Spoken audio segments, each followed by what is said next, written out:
পাগলিটাকে উদ্ধার করে ভাত খাওয়াচ্ছে জোভান। এমনই হাস্যরসাত্মক কাহিনী দেখা যাচ্ছে ফেসবুকের সুবাদে। তবে মূল কাহিনীটা ভিন্ন।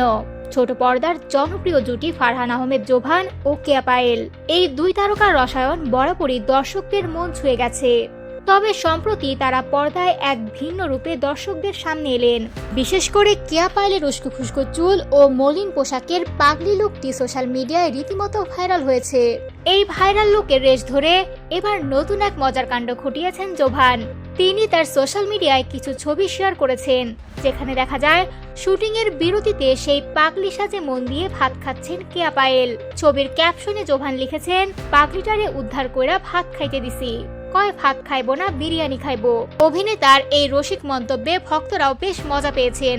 অনেকেই মন্তব্য করেছেন, পাগলি হলেও খাবারের রুচি কিন্তু রাজকীয়। এর আগেও জোভান একটি ভিডিও শেয়ার করেছিলেন, যেখানে কেয়া পায়েলকে মানসিক ভারসাম্যহীন এক নারীর ভূমিকায় দেখা গিয়েছিল।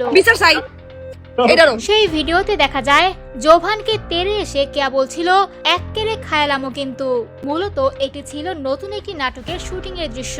যদিও নাটকটি এখনো আনুষ্ঠানিকভাবে প্রকাশ পায়নি, তবে জানা গেছে নাটকের নাম বাতাসের ফুল।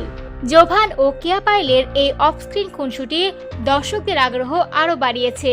সোশ্যাল মিডিয়ায় ভক্তরা মন্তব্য করেছেন, পর্দায় এই পাগলি এবং তার উদ্ধারকারী জোভানের রসায়ন দেখার জন্য তারা অপেক্ষায় আছে। আরেক পাগল বিচার চাই এটারও